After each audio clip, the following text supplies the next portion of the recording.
Hey guys, it's Shelby, otherwise known as Shelbizleee here on YouTube, and welcome back to another anti-haul. Today's anti-haul is specifically going to be focused on companies that greenwash and things or companies that I would not support. If you guys don't know what greenwashing is, it is essentially when a company pretends and makes themselves appear to be an eco-friendly brand or product when in reality they're not. But before we get into that, before we get into the companies that I would not support, I wanted to tell you guys about a company that I do support and that definitely is not greenwashing, and that is Ecosia. This anti-haul is actually kicking off my greenwashing series that I have been working to put together for a little while now, and obviously that's going to put me up against some of the potential companies that I would work with in the future, if that makes sense. I'm going to be talking about some companies and brands that I have admired for a while, but recently found out they are greenwashing or they have some questionable practices. Obviously that's going to make them not like me too much. But luckily Ecosia is a company that I love and is not greenwashing at all. They have amazing transparency, so let me go ahead and tell you what they are. Ecosia is your eco-friendly search engine, or you can think of it as the tree planting version of Google. Basically Ecosia is completely free. It is a search engine that you're going to add to your browser, and then just by searching for things, just by doing what you're already doing on a daily basis, you will be planting trees. Ecosia earns ad revenue whenever you click on one of their ads, and they use 80 to 100% of those profits to go towards planting trees.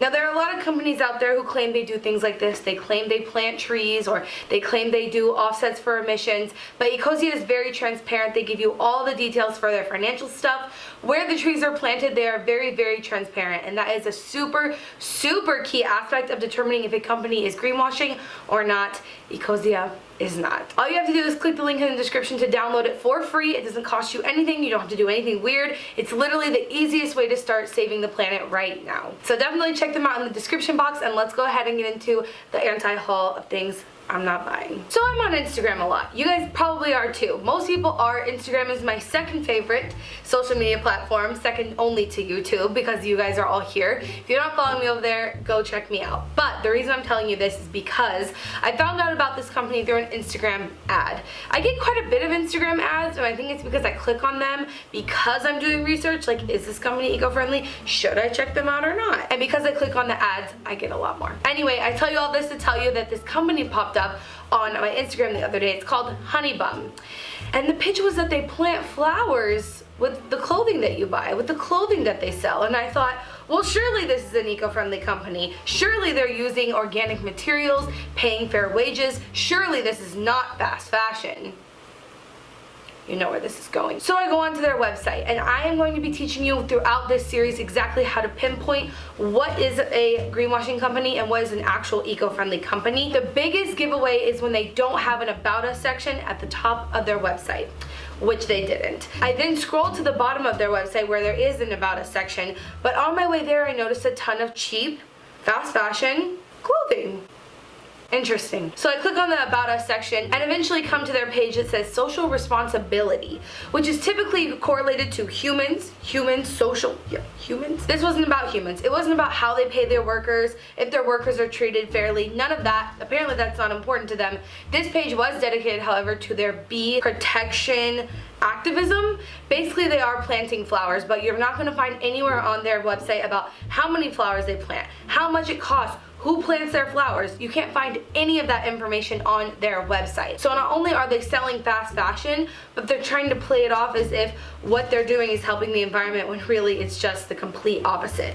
They're saying they're planting the flowers. If you guys didn't connect those things, they're saying they're planting these flowers to help bee populations, while also creating fast fashion. You gotta do a lot of mental backflips there to try and pretend like that is any way eco-friendly. So, anti-hauling companies that do shit like that, it's so frustrating, because I think the average consumer can get sucked into that and think, oh, I'm doing a good thing. But in reality, when you buy cheap clothing that's made by people who are treated poorly, the dyes and the production of all of those things, and then they're typically not good quality things, and they end up getting thrown out, and it's just all around a bad situation. So, anti-hauling companies like Honeybum, and specifically Honeybum. This next thing really gets on my nerves, and I don't know if people are falling for it or if people aren't falling for it, because the second I saw this, I knew it was bullshit. Boxed water. Once campaigning against the bottled water industry got pretty strong, we started seeing these companies come out with boxed water, which Boxes are typically made of paper, okay? So they're typically thought of as something more eco-friendly. But you can't put water inside of just a box. It's going to go right through the paper. Paper cannot hold water, obviously. I knew it had to be lined with plastic. There's no way around it unless someone found a compostable plastic and put that on the paper. But that's not what's happening, so. These companies put out that their bottles are made of 90% renewable resources, which is the paper, which is true, and it is better probably to use a renewable resource like wood, like paper, than just making a completely plastic bottle. However, Tetra Paks are actually really hard to recycle. You can't just throw them in your recycling bin. They don't biodegrade. They have to go specifically to a specific place. They have to go to places like TerraCycle to be recycled because it's aluminum and plastic and paper. So in some cases, these boxed water companies are worse than bottled companies because they can't even be recycled. Maybe the upstream is a little bit better, but those things end up getting thrown away anyway. And I am afraid that boxed water is giving people an excuse to drink water and pretend like they're doing something good for the planet when they're absolutely not. So I'm anti-hauling boxed water, and you should too. These next two kind of go hand in hand, but it is anything marketed as natural or biodegradable.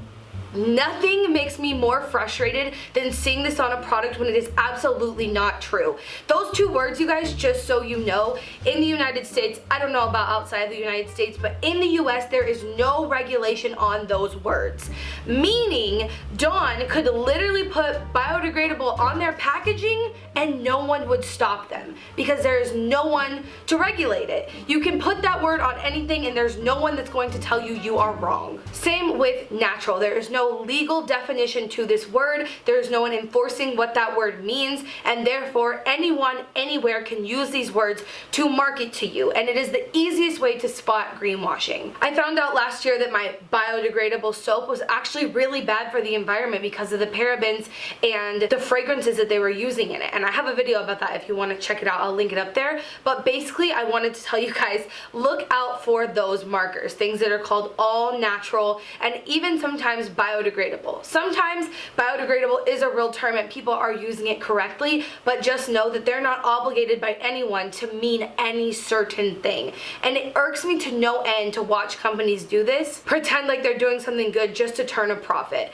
And a lot of things that you're gonna see in big box stores, that's what's happening. Most of these brands who are making really super eco-friendly and ethical products, they don't make it into the big box stores. You've got to look other places like Earth Hero, Thrive Market, other small online retailers, and sometimes you can even get them on Amazon, but you've got to look away from your big box stores because they don't have it. I try to make a variety of videos about alternatives to stuff like that, and I will link another video what I use for cleaning my home up here. But yeah, definitely anti-hauling things that are marketed as natural or biodegradable that have no merit to them. Okay, this last one is super frustrating, but I wanted to mention it, and I have a small announcement that I will make also in terms with it. So I actually wanted to start making stickers for you guys with my new quote on it, and I have them. Long story short is that they're not great quality and I don't feel comfortable releasing them, but I am going to be giving them away. But the reason I decided to make my own stickers and why they're not super durable is because I chose compostable stickers. Now there are a ton of other activism people and nonprofits that give out stickers like they're candy, which is also another problem. But my brother-in-law has a Greenpeace sticker on his bottle. It's literally plastic. It's literally harming our oceans. It's literally against the exact thing that you're claiming to be for. And I'm not a fan of it. Do not ever ask me to give you money to sign a petition about the environment and then hand me a plastic sticker. I will hold my tongue on the curse words, but I'm absolutely anti-hauling, greenwashed, pretending to be eco-activism stickers. You gotta get the out of here with that. Get out. I don't want it. I don't want any part of it. But I hope you love this anti-haul, and I hope that you are as excited about my greenwashing series as I am. Also, please make sure to check out Ecosia. I love, love, love them. I've been using them for over a year now, I would say. And my brother-in-law has actually been using them for like 6 years, and he says he has like hundreds and hundreds of trees that he's planted. There's also like a little calculator that'll tell you how many trees you've planted over time. It's just super cool. It's completely free, and obviously it's very safe. And they support me, and I would really appreciate it if you guys would support them. Okay guys, and remember, until next time, oh, actually, you know what? Let me put my sticker on the screen. Okay, so what I'm gonna do with these stickers, since they are not the best. They kind of don't hold up too well. If you're gonna put them on water bottles or something, they will kind of fade very quickly. But if you're gonna put it on something like your laptop or something at home, or even if you wanna pass them out, something like that, they will last. I'm gonna be giving these away on Twitter and also on my Instagram. If you tag me in your Instagram swaps like you guys have been doing and you end up being the week's shout out, which I've been slacking, I probably need to do one right now. Let me grab my phone. I'm gonna scroll back a little bit since I haven't done one in a little bit. This one is by, what is your name? Brooke. Brookie Claire's her name on Facebook, on Instagram, and she swapped for Who Gives a Crap. So this is a toilet paper that I use. I am going to be testing a bidet soon. That should be very interesting. But shout out to you, Brooke. Thank you so much for tagging me. Keep tagging me, you guys. I'm going to send one of these out to Brooke, and anybody else who gets chosen as my shout out of the week, I'm going to send you a few of these. So this is what they look like. And I will go ahead and do the outro. So, you cannot do all the good that the world needs, but the world needs all the good that you can do. I love you guys. See you later.